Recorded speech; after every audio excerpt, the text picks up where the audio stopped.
Hey, what's going on, everyone? Welcome again to another quick video here. This one is going to be more about showing you my settings, starting from what I have in the settings inside PICO4. Then we're gonna move on to virtual desktop. I'm gonna show you all I have set in there, and then I am going to show you the SteamVR settings, and eventually I will hop on to Microsoft Flight Simulator, and then I will show you my VR settings inside Microsoft Flight Simulator. Right, so starting from here, let's go to settings. Again, as you can see here, I don't even use wireless whatsoever. I don't recall last time I enabled this option, to be honest, since I pretty much use the headset for PCVR. So what else can I show you here? Let's see if there's something interesting. Of course, I got USB debugging. I'm not quite sure if this is used or native for USB to Ethernet connection. But this was actually required for USB tether. So this is pretty much what I have said right now here. Here on general settings, there's not much to show you, to be honest here. What I will show you though, I think it's right here. Or it has to be right here. Right, so I'm using, of course, 90 hertz on a headset. But there's something for recording purposes here. So screencast and recording under general settings. This is pretty much what I have set in order for me to record the videos. So those videos that I've been recording, doing either sim racing or flight simulation, I record them, or at least most of them, I have recorded them using the built-in Pico recorder, which is exactly what I'm using right now to show you what I'm doing here. So this is the setting that I have. So I am pretty much sort of mirroring the or recording the right eye, and the field of view I selected wide angle so it can give me the 16:9 aspect ratio for 1080p. And then resolution I have it on high because that's the one that's gonna give me 1920 by 1080, which is pretty much what you guys see when you go or tune into YouTube pretty much for most of my video.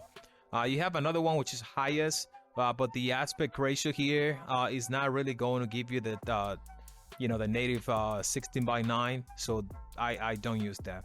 So this is pretty much what I'm using here.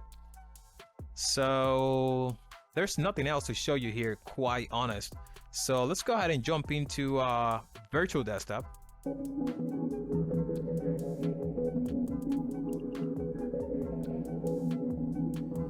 Right. So so this is pretty much my desktop, my computer desktop that's been mirrored into the PICO4 via the virtual desktop application. Here I'm gonna show you my settings. So there's not much to show here. This is just the environments that you can choose. For example, we could go to this environment here and you will see pretty much like a desktop. So we can keep it like this. This looks pretty cool. Or let's just do this one. I like this one a lot. Yeah, this one is a very nice virtual environment. Right, so so let me show you here. Games, of course, this is gonna be based on Steam. Don't matter. Here I have not done any changes whatsoever, but I'm gonna show it to you just in case someone comes up asking for this section here, because there's always someone that wants to know this kind of weird stuff. So settings, computer. So basically these settings right here dictate the virtual environment and basically the desktop mirroring to your computer. So you can do 72 or 90 hertz. Right now I am doing 72 because I don't care pretty much about just mirroring my virtual desktop. What I care about is gaming, and that uses the streaming settings right here. So screen brightness, again, this is going to, as you can see there, it's just going to pretty much affect the brightness of the screen that's being mirrored or streaming to your PICO4. So what else do I have here that I have changed? I don't believe I have change anything else here, to be honest with you. So let's go to the important thing, which is what you are going to be using most likely when doing PCVR, and this is streaming. So right now, I used to do Godlike, but then since I went back to Ireland, and I'm using my computer in Ireland, I only brought my RTX 3090 with me here, because here I already had a gaming computer. But that gaming computer that I'm using here has an Intel i5 11600K. It's a 6-core CPU with 12 threads, pretty weak CPU. So when I came back here and I was still using Godlike, the performance was just horrendous, pretty much. I was getting below 30 frames per second on Microsoft Flight Simulator with the same exact settings that I have back home in Dominican Republic. In Dominican Republic though, I had a computer with a Ryzen 9 5900X, which is 12 cores, 24 threads, which is a beast of CPU if you compare it with this one here. So I actually went back to Ultra. Of course, I got the VR frame rate 90 Hertz, at least right now. I used to do 72 Hertz because that one plays a little bit better if you're doing what do you call that? Wow, I completely forgot. If you're doing asynchronous Space War, or I don't recall what that's called in SteamVR. Anyway, the whole idea is that you are going to be basically cutting your frames in half and then predicting or creating fake frames similar to what the RTX DLSS 3 does, but in VR pretty much. So that one plays a little bit better if you're not getting much frames, or many frames if you will. Like if you're getting just about 30 frames per second, you could enable this frame rate, and basically your frames are going to stay the same at 30 frames per second, but then they will appear as if you're getting like 60 frames per second in your case, because you're not gonna be able to get 72, and that's with the fake frames. With the fake frames. Anyway, I am using 90 Hertz. That's just doing fine. After I actually brought this back to Ultra. So VR bitrate, this kind of dictate the quality of the encoding what SteamVR streaming app in your computer is sending to you as, you know, quality, as video quality if you will. So if you bring this down anywhere below 100 megabits per second, you're gonna start seeing some distortion and some compression on the image quality, if you will. It's gonna be way worse than what it is even with 150, because with 150 you still get some minimal compression. It is kind of noticeable when you are going through clouds in Microsoft Flight Simulator, especially when you're flying at night and you go through clouds and you have some sort of light facing the clouds. You can see those kind of like rainbow effects caused by the compression. So sharpening, I have it at 100%. Gamma, pretty much, I used to have this at 95, but then I enabled this option here, which increases video nominal range. So what this does is like something similar to HDR, if you will. So it makes the darker colors darker and the brighter colors brighter. So it kind of simulate HDR in a way, if you will. And that is pretty good for this type of headset that we have, or that I have, PICO4, because the lenses are LCD panels. And on LCD panels, that's one of the disadvantages of the panel. One disadvantage is pretty much the colors. It doesn't produce very vibrant colors, if you will. Dark looks more like charcoal or dark gray in a sense, if that makes sense. So enabling this have allowed me to pretty much get darker colors. For darker colors, like for blacks looks more like black with this option enabled here. Right, so I disable video buffering. This actually reduces latency, and this reduces stutters on some systems, but actually add up to the latency. So this increases the latency. So I disable this because I was not seeing that much of an improvement with that enable. And of course, this is the option for you to enable the performance overlay to see the square with the frames per second. That you always see when I'm uploading like a performance related video. So that's pretty much it. Right, so let's go ahead and launch SteamVR.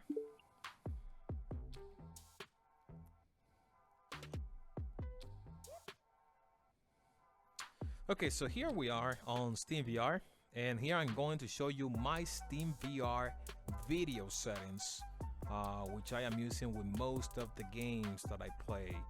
So if I go here and I go to settings, pretty much this is what I have right now. You can set this to auto and allow virtual desktop to just signal the resolution, but this is what I have right now. I have it at 150%, and I mean, if you bring this all the way down to 100%, you'll see what you're gonna get. So this is what you get with 100%. So this is the resolution that something like PICO Stream Assistant kind of gets you. I think PICO Stream Assistant gets you an even lower resolution. I think it's 4K by 4K, or 2000 and something by 2000 and something, but it's actually way lower than this. So I actually go here because that's pretty much what the ultra settings in virtual desktop dictates, if you will. I can set it to auto and it'll be pretty much identical. Video settings here, pretty much what you can do on these settings here on this section is you can go and change the resolution on a per application basis. Like if you want Microsoft Flight Simulator to have a lower rendering resolution, but then every other game that may be way lighter on performance, then you can leave it as default. So for example, if I go to here to Microsoft Flight Simulator, I could go here on Microsoft Flight Simulator and I could change the resolution that I'm getting. So this is 100% of the other resolution that we have globally set. Okay, so here we are within Microsoft Flight Simulator. As you can see, we are in VR.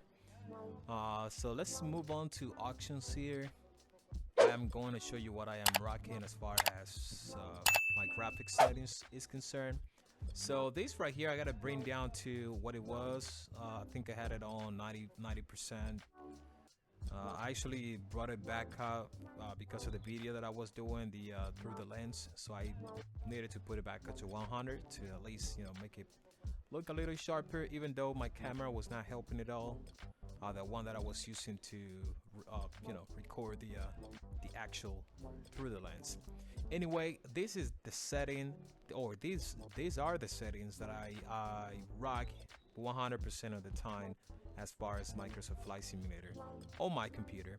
Again, you can take a look at the video description. There you will see what I have as far as graphics card, how much memory I have, what CPU I have, so on and so forth.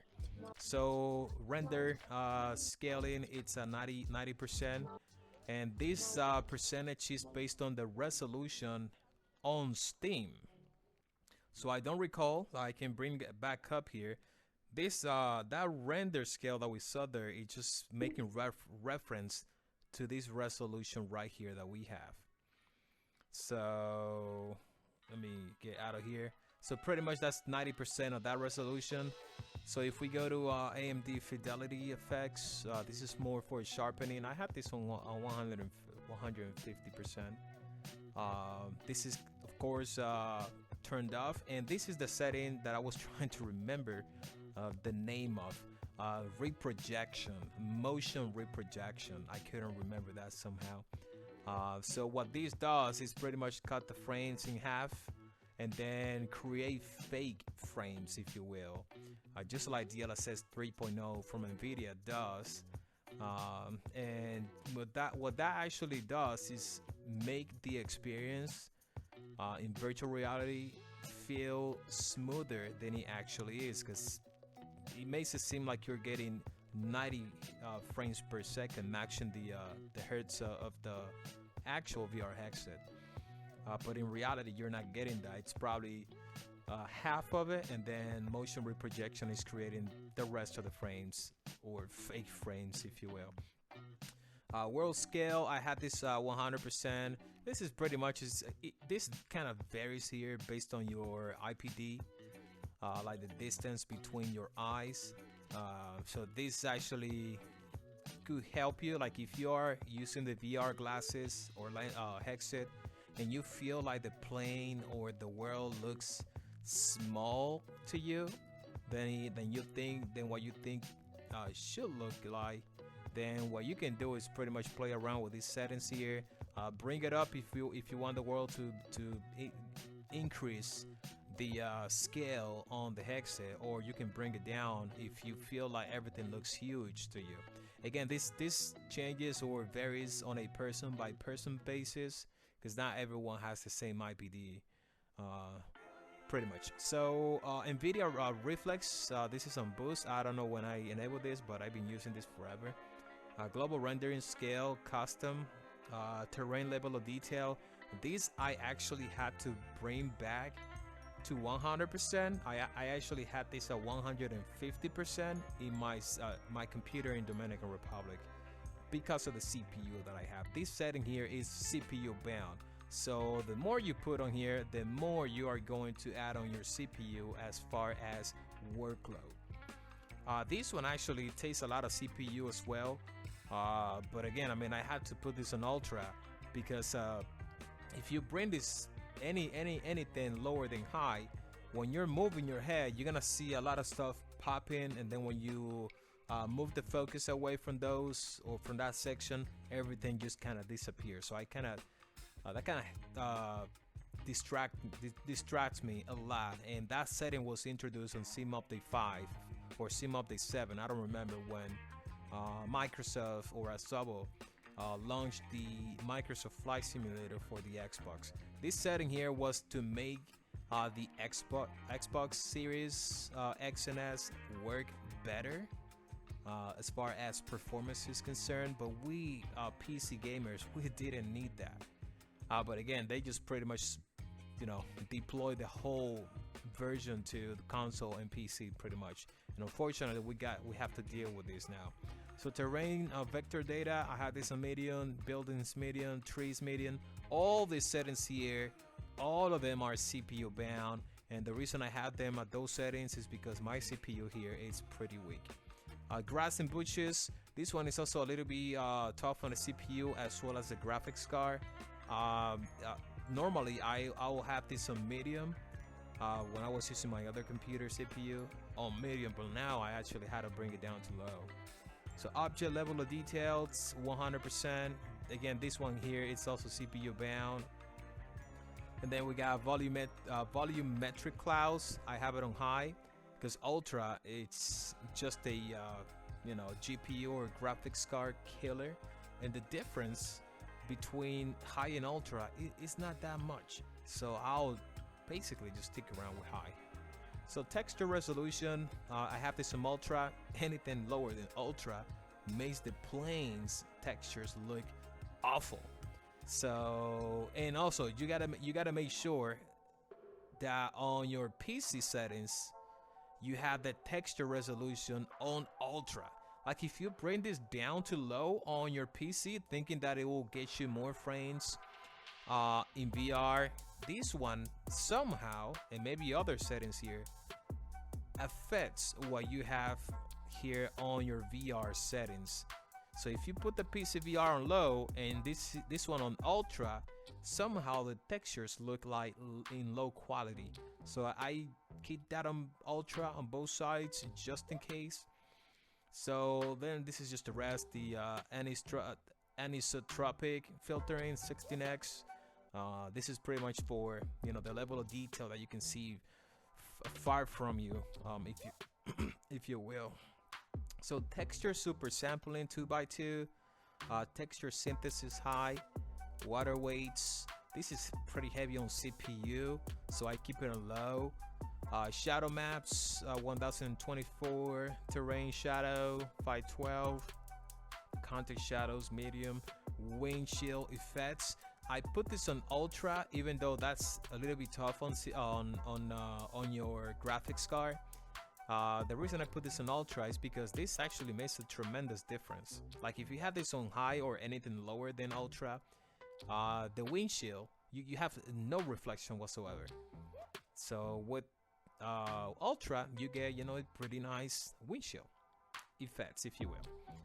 So ambient occlusion high, Q map reflection 128, ray marged reflections off, light shafts it's on high, bloom it's on, and then glass cap refresh rate it's on low. Right, so that's pretty much what it is that I have. Let me know if you have any questions in the comment section, and I'll make sure to get back to you. Be sure to hit that like, subscribe to the channel if you're new, and just a reminder, I'm accepting any sort of contribution on the heart button that you see on the video there, to kind of like donate to the channel, if you will. If that's within your possibility, you can consider doing that, and I will highly appreciate it.